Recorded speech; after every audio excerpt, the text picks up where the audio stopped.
Fala pessoal do canal Retro Joabas, e aí pessoal, beleza? Joabas aqui na área de novo para mais um vídeo aqui do Retro Joabas. Uma mistura de homenagem com react. Morreu Osamu Sakuta, o nosso eterno Machine Man. Hoje a gente vai fazer um vídeo aqui no Retro Joabas de homenagem a esse grande ator japonês e aproveitar e rever o primeiro episódio de Machine Man, depois da nossa vinheta.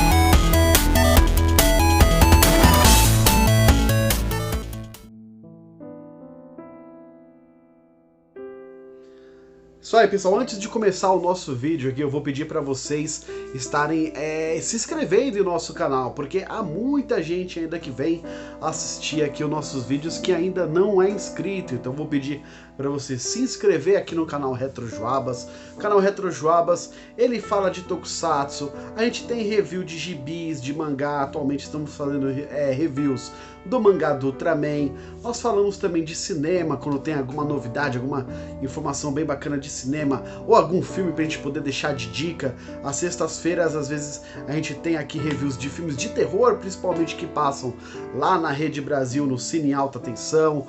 Nós também temos reviews, como eu falei pra vocês, de tokusatsu, alguns quadros aqui de tokusatsu. Então tudo que é de cultura pop, cultura retrô, anos 80, anos 90, anos 2000, você acompanha aqui no Retro Joabas. Siga a gente nas redes sociais, Retro Joabas no Facebook, @RetroJoabas no Instagram e no Twitter. E se você gosta de tokusatsu brasileiro, siga a gente lá no nosso grupo do Facebook, Tokusatsu Brasileiro, pessoal. É isso daí. A gente vai começar o vídeo de hoje.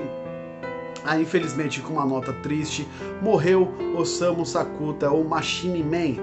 Osamu Sakuta, que fez aí o papel, né, de Machine Man, como eu comentei com vocês. Ele tinha 62 anos de idade, né? A série Machine Man, que é uma série de 1984, e aqui no Brasil ela foi exibida nos anos 90, galera. Ainda não foi divulgado aí, ou oficializado de forma oficial, né, o motivo da morte dele, a causa da morte dele e até propriamente a morte dele dita. Mas como houveram muitas manifestações, principalmente no Twitter lá no Japão, é dado realmente como certo mesmo aí a morte, infelizmente, do ator aí, do Osamu. O Osamu, que ele nasceu em 9 de julho de 1958 em Kagoshima.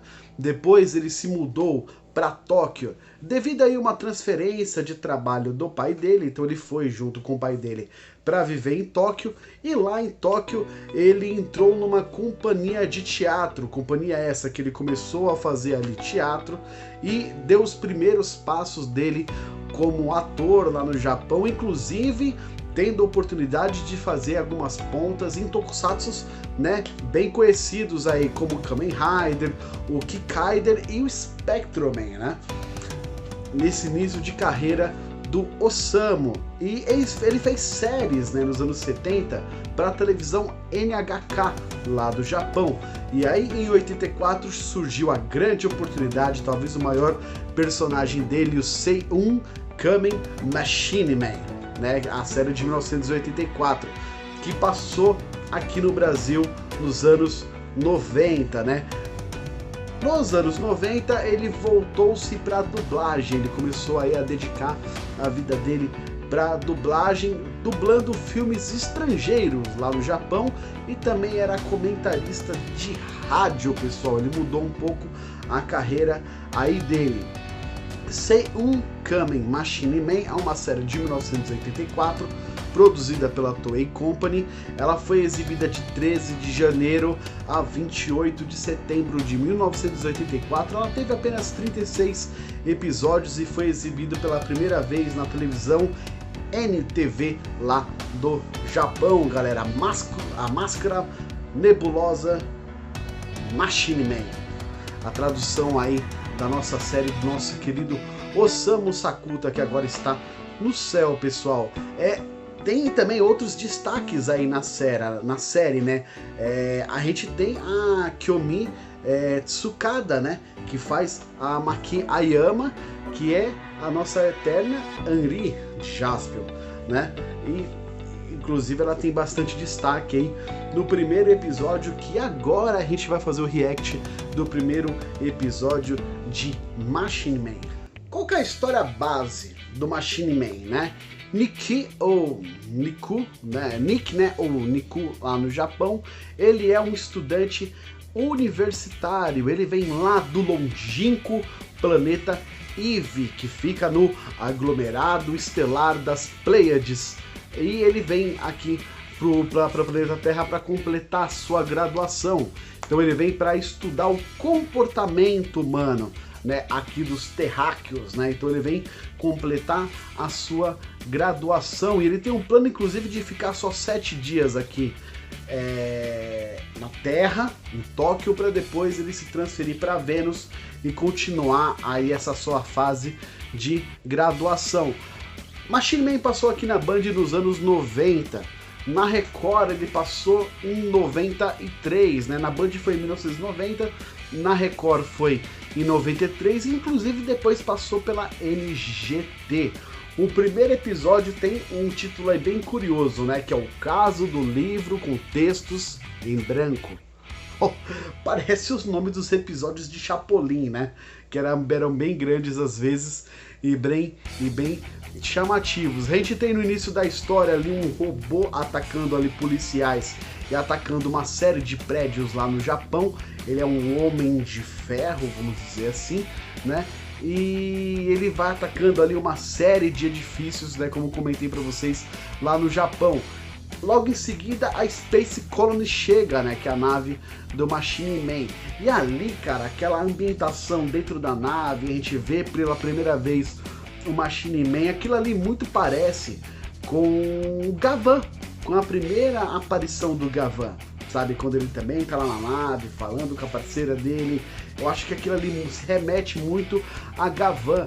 E essas primeiras cenas iniciais dele chegando na Terra, de ele andando ali, saindo ali do equipamento dele, tem muita referência ali também, pelo menos eu puxei referência de Star Trek e Thunderbirds, né? Então é bem legal, né? Ali ele começa a contracenar ali, trocar uma ideia com o Ball Boy, né? Que é uma bola de beisebol, né? Que na verdade é uma inteligência artificial ali que dá um suporte para ele, né? E aí a própria Ball Boy, ela fala: nós vamos ficar 7 dias aqui para depois a gente partir para Vênus, vamos começar aí a sua interação com os humanos e os estudos, né? E aí ele fala, né, que ali na Terra, o narrador inclusive fala ali na Terra que ele vai tomar a alcunha ali de quem? Takashi, né, que vai ser o nome dele civil ali no Japão. A gente corta ali para casa da Maki, que ela tá saindo ali da residência dela, partindo para fazer a cobertura daqueles casos dos prédios lá que foram atacados na noite anterior. Ela é repórter, né? E aí, assim que ela sai de casa, quase que ela atropela uma moto. E aí, quando ela vai ver, quem que é? O Ken. Cara, ela tá lindíssima nesse episódio, ela tá muito bonita, muito graciosa, bem engraçada mesmo. Inclusive a série ela tem um tom de comédia muito bacana, desde a construção ali dos dois personagens, do Ken e da Maki, inclusive com o vilão que eu vou falar daqui a pouco pra vocês. Aí o que acontece? Ela tem um embrolho ali com ele que ela quase o atropela. Ela fica com o carro dela preso lá numa vala, enquanto ela tá distraída pedindo uma carona misturada com ajuda. Ele vai lá, arranca o carro dela da vala com a maior facilidade do mundo. Ela troca ali algumas palavras com ele, algumas provocações, e parte ali para a cobertura da exclusiva dela lá nos prédios, lá onde foram atacados. Quando ela chega lá, tem uma massa, um globo de gente ali aglomerando, e ela tem uma ideia de fazer a cobertura, tirar as fotos lá do alto de um prédio. Só que o que acontece? Quando ela sobe lá, ela cai, ela tropeça e ela cai do prédio, meu amigo. E aí o que acontece? Quem que salva ela? Quem que escuta o grito lá de longe? além do Ball Boy, o próprio Machine Man. Aí, meu amigo, ele pula da moto, ele sai correndo e ali ele tem uma transformação automática e já sai voando para poder estar salvando ela. Total super-homem. Para quem não sabe, o Shotaro Shinomori, ele é o criador de Machine Man e com certeza ele pegou como referência Superman para poder criar o Machine Man, porque tem toda, depois no desenrolar da série, eu assisti a série na minha infância, de episódios ali com a redação ali do jornal onde a Maki trabalha, então realmente ele tem uma inspiração ali em Superman. Ele salva a Maki, deixa a Maki lá desmaiada lá em cima do prédio e depois corta para uma criançada chegando para estudar, chegando ali no colégio, na escola, um carro ao lado suspeito com uma puta de uma antena e um maluco suspeito dentro, né?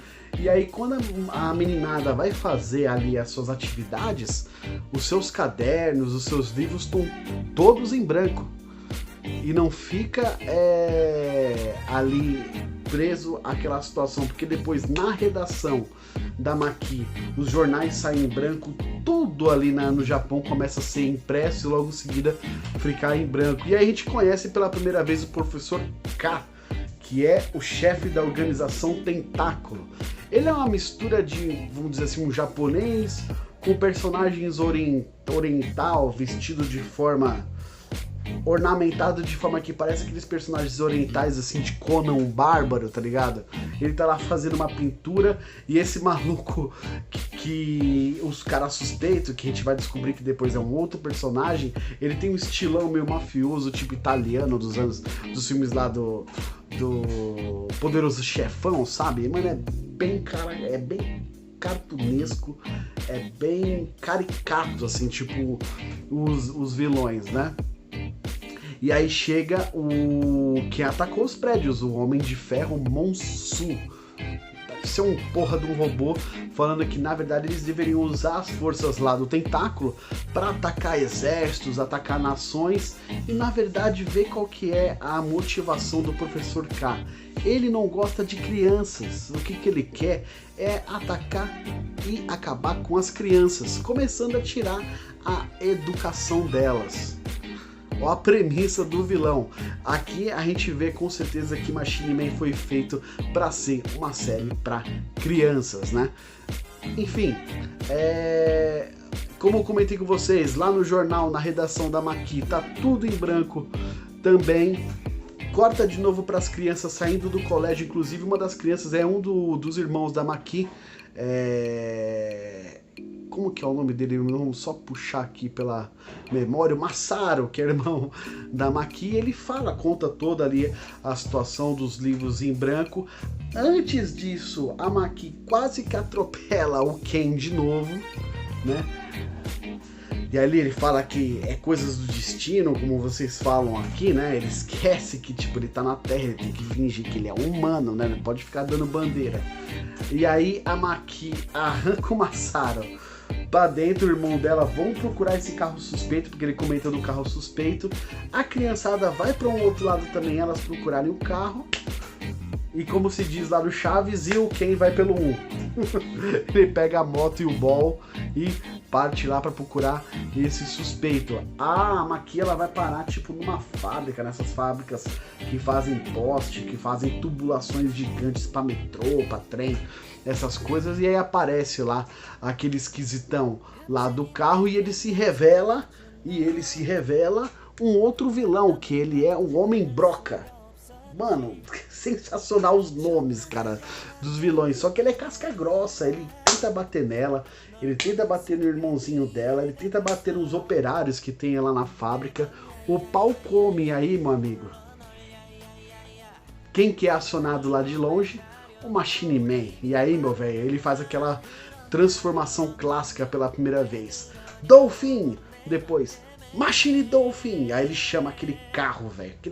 Mano, eu lembro de assistir aquilo ali quando criança e eu pirava com aquelas cenas de animação do carro.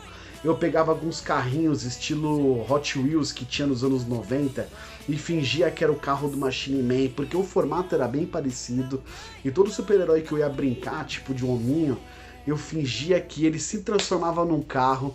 Então eu tenho muita referência e muita, vamos dizer assim, inspiração das minhas brincadeiras em Machine Man, porque eu assisti muito Machine Man quando eu era criancinha mesmo. Cara, adorava Machine Man. Depois ele vira o Dolphin Jet, né? Sai voando lá para poder chegar lá no local lá onde o Homem-Broca tá atacando. Aí ele chega lá, faz pose, né? Com certeza começa a lutar, utiliza Fighting Ball. Então, puta, meu, eu nem lembrava que o Boy Ball ele era utilizado ali como um arma também. E aí ele puxa, cara, aquele negócio que eu acho muito louco, que é a Laser Saber. E, pô, ele luta com uma esgrima, cara. Ele é um herói japonês que luta com uma esgrima, cara. E todo elegante, sabe, nos movimentos. E aí começa uma série de termos, cara. De termos ali. É como se ele apresentasse ali todos os termos que ele vai usar na série. Laser Saber. Aí depois ele utiliza lá uma energia lá para fazer quase que um teletransporte, um escudo que é Machine Barrel, um negócio assim. Aí depois ele vai dar um soco, tipo no Homem-Broca, aí ele usa um outro termo também, Accept Punch, dá um soco lá no Homem-Broca. Aí depois quando ele vai utilizar lá uma arma laser, ele usa dois termos também bem chamativos, Airport Turtle e Turtle Gun. Aí ele mete bala no inimigo. Cara, se fosse numa vida real assim, toda vez que você fosse perder tempo falando esses termos, você já tinha levado, era chumbo, velho. Mas, mano, é muito legal. E quando ele vai derrotar o inimigo de fato, mano, aí é a cena mais foda. Ele pega o esgrima dele, que é a espada dele, ele pega assim com carinho, passa a mão nela, ela fica toda luminosa com laser, e ele utiliza o Machine Thunder. Mano, é muito foda, velho, muito foda. Só que ele derrota lá o Homem-Broca, só que o Homem de Ferro lá, ele vazou, ele fugiu. E aí é mó legal, mano. Aí depois ele vai lá, acude lá a Maki e o irmão dela, fala, você é muito travessa, né? E parte, e depois ela fica toda doida que ela esquece de tirar foto, perde a exclusiva com ele. Total Superman, cara. E aí ele decide ficar um tempo mais na Terra, mas na verdade é pra proteger ela. Cara, é muito legal, cara. Uma série pra criança, uma série muito, muito bacana. Ela que dá o nome, né, inclusive pro Machine Man, né, a Maki. E, cara, é uma pena, né, com 62 anos, tão novo aí, e o Osamu acabar partindo aí. Cara, esse ano tá um ano filha da puta, assim, levando tanta gente boa, tanta gente bacana, e aí a gente perde mais uma lenda do Tokusatsu, né? O nosso grande ator aí de Machine Man, o Osamu Sakuta. Esse programa é dedicado a ele, que Deus o tenha, que ele vire uma estrela lá no nosso universo para iluminar esse mundo aqui que tá precisando bastante. Fiquem com Deus aí, galera. E aí, só para deixar um recadinho antes do final do nosso vídeo, quarta-feira às 19 horas, eu, o Sovica da Taverna do Sovica e o Fábio do Games e Nerdices, a gente vai realizar uma super live aqui no canal, cobrindo as primeiras 24 horas da estreia da Loading TV. Então acompanhem com a gente aí, inclusive no meu Instagram hoje, das 8h30 da noite até às 8h30 do outro dia da terça-feira, você vai ver vários vídeos aí, flashes aí de coberturas minha de todos os programas da Loading. Então eu vou soltar alguns flashes aí, eu vou passar aí a madrugada fazendo maratona, fazendo cobertura de imprensa da Loading aqui no Retro Joabas. Então fica a dica aí de vocês acompanharem a gente nessa segunda, nessa terça e principalmente na quarta lá na nossa live, beleza? Falou, a gente se vê na próxima.